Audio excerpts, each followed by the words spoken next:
प्यारे विद्यार्थियों नमस्कार। मैं Vinesh Jain assistant professor ABST अपने यूट्यूब चैनल में आपका हार्दिक स्वागत करता हूं। आज का ये वीडियो कॉर्पोरेट अकाउंटिंग के संबंध में है। इसमें अपने गुडविल कैलकुलेशन के से संबंधित एक न्यूमेरिकल क्वेश्चन को हल करेंगे। न्यूमेरिकल क्वेश्चन आपकी स्क्रीन पर आ गया है। एक साझेदारी फर्म का चिट्ठा निम्न प्रकार था: बैलेंस शीट एज ऑन 31 मार्च 2017। ये बैलेंस शीट हमें दे रखी है और नीचे जो ये सूचना दे रहा है, it was propose to form a company acquire the business of the partnership firm. मतलब एक कंपनी बनाने का प्रपोजल था जो इस पार्टनरशिप फर्म का जो है ना बिजनेस एक्वायर करेगी। For this purpose the assets were revalued as follows. संपत्तियों का पुनर्मूल्यांकन किया गया है। प्लांट 1,20,000 रुपये, फर्नीचर 8,000 रुपये, स्टॉक 84,000 रुपये, सन्ड्री डेटर्स 50,000 रुपये एंड प्रीपेड एक्सपेंसेस निल। तो ये अपने संपत्तियों का इसने रिवैल्यूएशन कराया है। The profit of the firm before charging anything in the respect of the pattern for the past 5 years had been as follows. पिछले 5 सालों के अपने को जो है लाभ बता रहा है ये।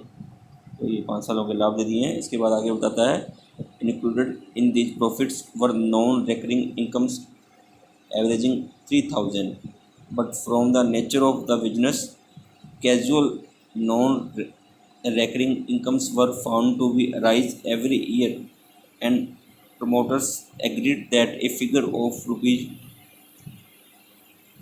2,400 should be allowed as income from this source. मतलब ये कह रहा है कि 3,000 रुपये जो है नॉन रेकरिंग इनकम इसमें शामिल है, जिसमें से प्रमोटर इस बात पे एग्री हुए हैं कि 2,400 रुपये जो है इनकम हमें प्रत्येक वर्ष ये इस सोर्स से आती रहेगी।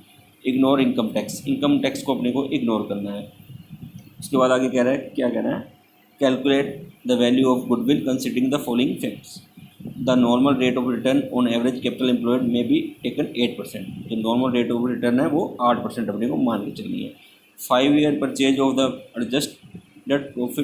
Adjusted super profit on annuity basis were agreed price of goodwill. मतलब 5 साल के अधिलाभों के बराबर अपने को, उनके अधिलाभों के जो है वर्तमान मूल्य के बराबर अपने को जो है ख्याति का मूल्यांकन करना है। The present value of 1 rupees paid annuity 8% for 5 year में भी टेकन एज 3.993।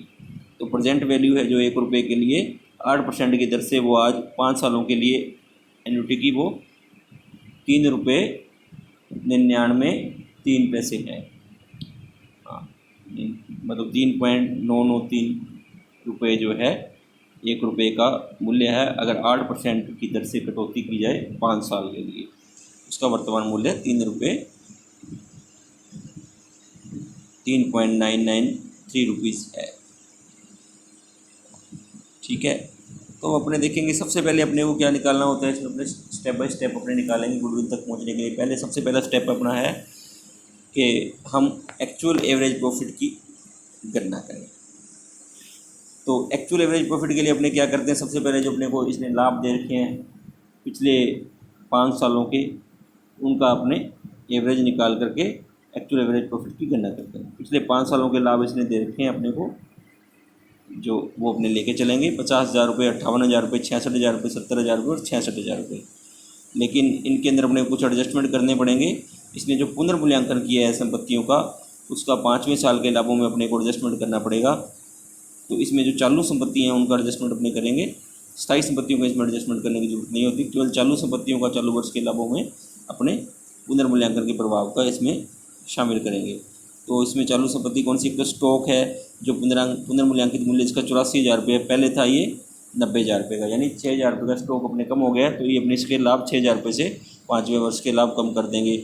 उसी प्रकार आगे सन्ड्री डेटर, ये कह रहे हैं 50,000 रुपये हो गए हैं पुनर्मूल्यांकन के बाद, लेकिन पहले ये बता रहा है 56,000 के, यानी 6,000 के ये भी कम हो गए। तो इससे भी 6,000 से भी अपने जो है अपने 5वें वर्ष के लाभ, चालू वर्ष के लाभ जो है कम करेंगे।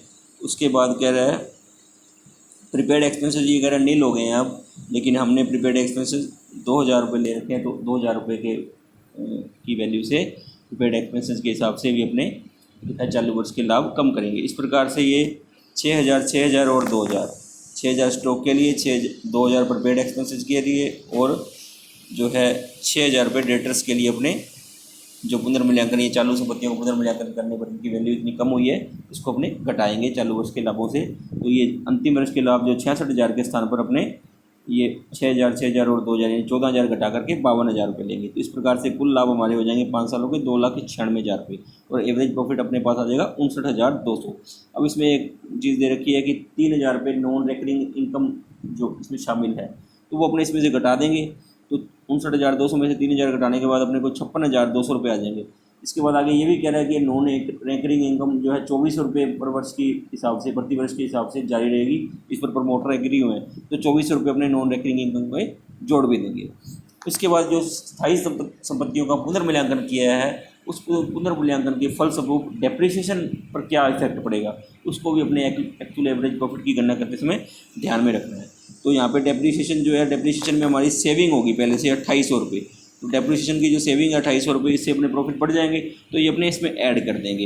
एक्चुअल एवरेज प्रॉफिट हमारे आ जाएंगे 61,400 रुपये। अब आप कहोगे डेप्रिसिएशन की सेविंग आपने कैसे निकाली 2,800 रुपये, तो ये भी मैंने निकाल रखी है, आप ये देखिए ऐसे निकाली। जो स्थायी संपत्तियाँ यहाँ पे हैं, प्लांट और फर्नीचर, तो इनकी जो है रीवैल्यूड प्राइस है प्लांट की 1,20,000 रुपये, बुक वैल्यू थी 1,40,000 रुपये और डिफरेंस हो गया इसमें 20,000 रुपये, यानी 20,000 रुपये इसकी कीमत कम हो गई है। तो 15% के हिसाब से प्लांट के ऊपर अपने डेप्रिसिएशन लगाते हैं। अपने अगर अपने डेप्रिसिएशन की दर ना दे रखी हो तो प्लांट मशीनरी पर 15% की दर से अपने डेप्रिसिएशन लगाते हैं, क्योंकि आयकर अधिनियम में यही दर दी गई है, तो इस पर अपने डेप्रिसिएशन लगाएंगे। 3,000 रुपये अपना डेप्रिसिएशन जो है कम हो गया, माइनस में हो गया। इसी प्रकार फर्नीचर जो है 8,000 रुपये का रिवैल्यूड प्राइस है उसका, और जो पुस्तकों में है वो 6,000 रुपये का, 2,000 रुपये के हिसाब से फर्नीचर जो है बढ़ गया है, फर्नीचर की वैल्यू बढ़ गई है, तो इसके ऊपर डेप्रिसिएशन बढ़ा है, उधर से मतलब ज़्यादा लगेगा। तो फर्नीचर पर डेप्रिसिएशन की दर आयकर अधिनियम के अनुसार 10% है, तो 2,000 पर 10% के हिसाब से 200 रुपये अपने को डेप्रिसिएशन की व्यवस्था ज़्यादा करनी पड़ेगी। तो 3,000 रुपये कम और 200 रुपये ज़्यादा, यानी कुल मिलाकर के 2,800 रुपये डेप्रिसिएशन में अपने सेविंग होगी। तो ये डेप्रिसिएशन की सेविंग 2,800 रुपये अपने एक्चुअल एवरेज प्रॉफिट ज्ञात करते समय जोड़ देंगे। तो ये इस प्रकार से अपने एक्चुअल एवरेज प्रॉफिट आ जाएंगे 61,400 रुपये। और इसके बाद अपना अगला स्टेप होता है, आप जानते हैं, calculation of capital employed. Capital employed की अपनी गणना करेंगे ताकि नॉर्मल रेट ऑफ रिटर्न के हिसाब से इसके बाद जो है हम जो नॉर्मल प्रॉफिट की गणना कर सके। तो पहले कैपिटल एम्प्लॉयड की गणना करेंगे। तो इसमें क्या करेंगे, सबसे पहले ये इसमें जो संपत्तियां अपने को लेनी है वो पुनर्मूल्यांकित मूल्य पर ही लेनी है। तो प्लांट 1,20,000 रुपये, फर्नीचर 8,000 रुपये, स्टॉक इसने दे रखा है, स्टॉक दे रखा है 90,000 रुपये पुस्तकों में, लेकिन इसका जो वैल्यू जो अब नई वैल्यू जो है 84,000 है, तो 84,000 ही लेंगे अपने। सैलरी डेटर्स ने दे रखे हैं, नई वैल्यू जो है रिवैल्यूड वैल्यू है वो 50,000 है, तो 50,000 लेंगे। प्रीपेड एक्सपेंसेस दे रखे हैं नील, तो प्रीपेड एक्सपेंसेस में नहीं लेंगे अपने। तो ये सब रिवैल्यूएशन प्राइस पर ही अपने को लेना है कैपिटल एम्प्लॉयड निकालते समय। तो प्लांट 1,20,000 रुपये, फर्नीचर 8,000 रुपये, स्टॉक 84,000 रुपये और डेटर्स जो हैं 50,000 रुपये, और कैश एट बैंक अपना 38,000 रुपये है ही। इस प्रकार से ये संपत्तियां हमारी हो गई हैं 3 लाख रुपए की। इसमें से लाइबिलिटीज अपने घटा देनी है। तो लाइबिलिटी साइड में अपने देखेंगे लाइबिलिटीज़ कौन सी हैं। लाइबिलिटी इसमें एक ही हैं, सन्ड्री क्रेडिटर्स 1,02,000 रुपये। तो 1,02,000 रुपये के जो सन्ड्री क्रेडिटर हैं वही हमारी लाइबिलिटी है, वो इसको अपने इसको घटा देंगे। तो 1,98,000 रुपये हमारी कैपिटल एम्प्लॉयड आ जाएगी। ये जो कैपिटल एम्प्लॉयड हमारी आई है, ये आई है 31 मार्च 17 की, और अपने को चाहिए होती है नॉर्मल प्रॉफिट निकालने के लिए capital employed, average capital employed चाहिए होती है। तो एवरेज कैपिटल एम्प्लॉयड निकालने के लिए अपने क्या करते हैं, जो वर्ष के अंत की कैपिटल एम्प्लॉयड है उसमें से अपने क्या करेंगे, उसी वर्ष के यानी चालू वर्ष के लाभों की आधी राशि कम कर देंगे। तो चालू वर्ष के लाभ कितने अपने 52,000 रुपये। वैसे तो ये 66,000 थे, लेकिन 6,000, 6,000 और 2,000 ये 3 कलमों से जो है चालू संपत्तियों की कीमत गिरी थी, तो अपने ये कम कर दिया था। तो 14,000 कम करने के बाद 52,000 रुपये इस वर्ष के जो नेट प्रॉफिट हो गए हैं, चालू वर्ष के जो है लाभ हो गए हैं। तो इसका आधा हिस्सा यानी 26,000 रुपये अपने इसमें से कम कर देंगे। तो 1,72,000 रुपये जो ये आ जाएगी हमारी कैपिटल एम्प्लॉयड आ जाएगी। यहाँ पे मैंने बता दिया अभी चालू वर्ष के लाभ अपने कैसे ज्ञात किए। 66,000 रुपये जो चालू वर्ष के लाभ इसने दे रखे हैं, जिसमें से डिक्रीज इन स्टॉक 6,000 रुपये, डिक्रीज इन डेटर्स 6,000 रुपये, डिक्रीज इन जो है प्रीपेड एक्सपेंसेस 2,000 रुपये, कुल मिलाकर के 14,000 रुपये चालू संपत्तियों में डिक्रीजन हुआ है तो अपने इसमें से 14,000 घटा देंगे तो 52,000 रुपये अपना net profit for the current year आ जाएगा, जिसका आधा हिस्सा अपने एवरेज कैपिटल एम्प्लॉयड ज्ञात करते समय 31 मार्च 17 की कैपिटल एम्प्लॉयड में से कम करना है, जो कि 26,000 रुपये है, और 1,72,000 रुपये इसके बाद हमारा एवरेज कैपिटल एम्प्लॉयड आ जाएगी। एवरेज कैपिटल एम्प्लॉयड ज्ञात करने के बाद अपने को ज्ञात करना होता है normal profit. Normal rate of return इसने दे रखी है, वो 8% दे रखी है, तो उसके ऊपर अपने नॉर्मल प्रॉफिट ज्ञात कर लेंगे। सिंपल है, 8% ले लेंगे 1,72,000 का, तो 13,760 रुपये हमारा क्या है, नॉर्मल प्रॉफिट आ गया। उस नॉर्मल प्रॉफिट ज्ञात करने के बाद अपने को सुपर प्रॉफिट ज्ञात करना होता है। सुपर प्रॉफिट कैसे ज्ञात करेंगे, एक्चुअल एवरेज प्रॉफिट जो अपने ज्ञात किया है उसमें से नॉर्मल प्रॉफिट को उठा देंगे। एक्चुअल एवरेज प्रॉफिट है हमारा 61,400, नॉर्मल प्रॉफिट है 13,760, तो उसका जो बैलेंस बच गया वो क्या है, 47,640 हमारा सुपर प्रॉफिट आ गया। सुपर प्रॉफिट अपने निकाल लिया। इसके बाद सुपर प्रॉफिट निकालने के बाद गुडविल का कैलकुलेशन अपने को कैसे करना है, जो वैल्यू ऑफ गुडविल इसने बताई है कि भाई 5 सालों के अधिलाभों के वर्तमान मूल्य के बराबर अपने को गुडविल लेनी है।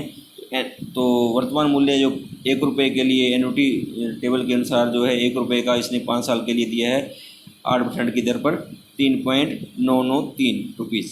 तो जो सुपर प्रॉफिट इंटू 3.993 रुपीज़ अपने जब करेंगे 47,640 इंटू 3.993, तो हमारे पास वैल्यू हो जाएगी 1,90,227 रुपये। यही हमारी गुडविल की वैल्यूएशन है।